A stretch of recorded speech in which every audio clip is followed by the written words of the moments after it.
Shalom Bapak Ibu Saudara-saudari yang dikasihi dan mengasihi Tuhan. Kita bersyukur hari ini Tuhan boleh memberkati kita.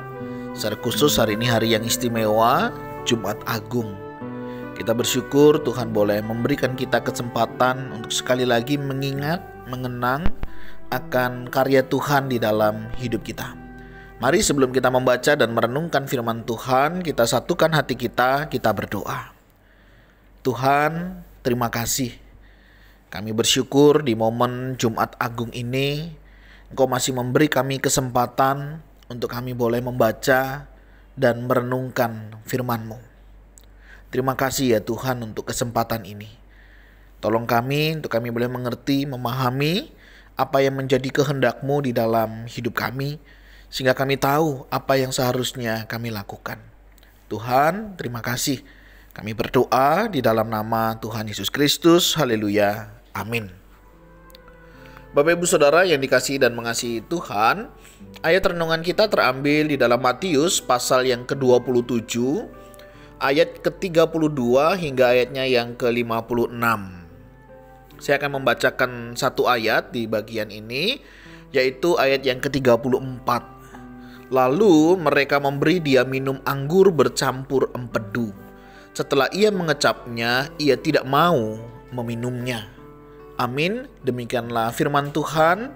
Mari kita merenungkannya. Bapak Ibu Saudara yang dikasihi dan mengasihi Tuhan, di dalam perjalanan kehidupan ini, tentunya ketika kita menghadapi pergumulan, menghadapi masalah, kita pengen cepat melaluinya. Dan kalaupun kita mengalami sakit penyakit misalnya, kalau boleh ya, janganlah sampai berlarut-larut. Ya, kalau bisa semuanya ya oke bisa jalani, tapi janganlah sampai membuat sakit, membuat menderita. Nah, kira-kira itulah gambaran kehidupan manusia pada umumnya. Kalaupun harus sakit, bolehlah tidak menderita. Sehingga diciptakanlah namanya obat bius ya. Jadi biasanya kalau orang mau dioperasi, mau ngambil tindakan, biasanya diberi obat bius untuk apa? Prosesnya boleh berjalan ya. Mau dibelah, mau dipotong atau apapun begitu ya, nggak masalah. Selama masih ada obat biusnya ya, misalnya cabut gigi atau apapun, nggak ada masalah karena tidak merasakan sakit. Begitu ya, sehingga obat bius diciptakan dan orang yang sakit pun bisa merasakan dan mereka bisa tidak ada masalah. Nah, kira-kira gambaran itulah yang kita bisa lihat daripada kebenaran firman Tuhan hari ini. Para serdadu begitu ya, para tentara itu mencoba memberi Yesus minum anggur bercampur empedu ya. Ada beberapa kisah memang Yesus diberikan anggur dan mur, ada anggur asam dan lain sebagainya.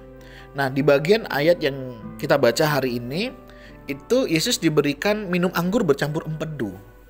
Nah, setelah saya mencoba mencari data begitu ya, apa sih manfaat seseorang yang meminum anggur dicampur empedu? Nah, beberapa data Bapak Ibu Saudara kalau yang saya baca, dia memberikan keterangan yaitu bisa menghilangkan rasa sakit ya. Istilah kata itu seperti obat bius dan hal ini biasa diberikan kepada orang-orang yang akan disalibkan sehingga mereka tidak merasakan rasa sakit dan mereka bisa menjalani proses itu dengan baik. Tidak ada pemberontakan, tidak ada sesuatu yang membuat mereka harus melakukan tindakan yang tidak sewajarnya. Nah, Bapak Ibu Saudara, hal ini juga dicoba diberikan kepada Yesus. Menariknya, Yesus hanya mengecap, tahu ini rasanya, ini jenisnya, dan dia tidak mau meminumnya. Pelajaran apa yang di sini kita bisa dapat? Saya melihatnya begini.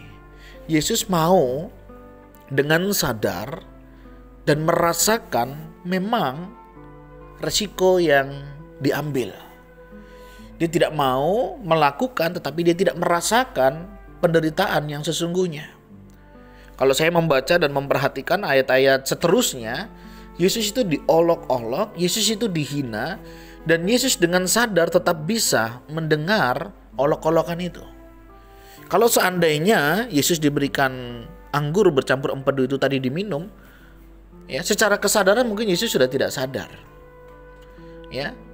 Baik ketika dia diolok-olok, ketika dia diomongin begitu, maupun pada saat dia disalibkan. Dia menjalani prosesnya, tetapi dia tidak merasakan bagaimana proses waktu dia disalib, diolok-olok dan dihina. Tentunya orang kalau kehilangan sadaran, ya tidak akan bisa merasakan hal demikian. Tetapi pilihan itu tidak dipilih oleh Yesus. Ini sesuatu yang sangat menarik. Yesus memang benar-benar merasakan penderitaan itu yang luar biasa. Dia benar-benar menggantikan posisi kita yang harusnya kita yang menanggungnya. Dia sadar waktu dia dihina, dia sadar waktu dia diperlakukan demikian. Mungkin secara kekuatan dia mampu ya menurunkan langsung dari langit begitu ya bala tentara surga tentunya, tanpa harus dia mengalami penderitaan. Tapi itu Yesus tidak lakukan. Dan Yesus tetap menjalani proses demi proses sampai akhir kehidupannya. Dan dia berkata, Tetelestai, sudah selesai. Bapak Ibu Saudara, begitu kasihnya Tuhan kepada kita. Dia mengalami penderitaan yang luar biasa. Dia menjalani itu semuanya karena kasihnya kepada kita. Dia tidak mau menghilangkan rasa sakit itu dengan dia meminum anggur bercampur empedu. Tapi dia menjalani setiap proses itu dan mengakhirinya dengan tetap setia mati di atas kayu salib. Bagaimana dengan kita? Apakah kita bisa melihat pengorbanan Tuhan Yesus ini di dalam hidup kita? Ketika kita melihat apa yang sudah Yesus lakukan, apa yang sudah Yesus kerjakan di dalam hidup kita, apa yang menjadi respon kita hari ini? Apakah kita akan menyanyiakan pengorbanannya?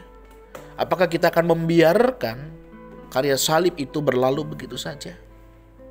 Mari, Yesus sudah memberikan hidupnya bagi kita. Dia mati di atas kayu salib untuk menebus setiap kita. Menjadi pertanyaannya, maukah Bapak Ibu Saudara dan saya hidup bagi Tuhan? Siap menderita bagi Tuhan dan mau menyerahkan seluruh hidup kita untuk dipakai sebagai alat kemuliaannya. Di momen Jumat Agung ini kita diingatkan akan kasih dan pengorbanan Tuhan bagi setiap kita. Maukah Yesus yang sudah mati itu kita juga mau hidup bagi Dia? Maukah pengorbanan Yesus yang sudah memberikan hidupnya sampai menyelesaikan tugasnya, kita juga mau menyelesaikan setiap tugas pekerjaan yang sudah Tuhan percayakan kepada kita? Tuhan, terima kasih. Kami bersyukur Engkau boleh menyatakan kasih-Mu. Engkau boleh mengorbankan diri-Mu. Sehingga hari ini Tuhan, kami boleh menikmati kemurahan-Mu. Terima kasih Engkau sudah mati bagi kami untuk kami boleh hidup bagi-Mu. Engkau sudah berkorban bagi kami sehingga kami boleh layak datang kepadamu. Terima kasih ya Tuhan. Ajar-ajari kami, ingat-ingatkan kami, untuk kami boleh selalu mengingat akan pengorbanan-Mu. Dan itu boleh membawa kami juga rela berkorban bagi-Mu. Tuhan, terima kasih. Kami mau berdoa untuk setiap kami, iman kami. Ajar kami melakukan apa yang menjadi kehendak-Mu. Berkati di momen Jumat Agung ini, kami boleh sekali lagi mengingat kasih dan pengorbanan-Mu. Di dalam nama Tuhan Yesus Kristus kami berdoa. Amin. Bapak Ibu Saudara, demikianlah renungan kita hari ini. Kiranya pengorbanan Yesus boleh nyata di dalam kehidupan kita. Dan kita mau memberikan seluruh hidup kita bagi Dia.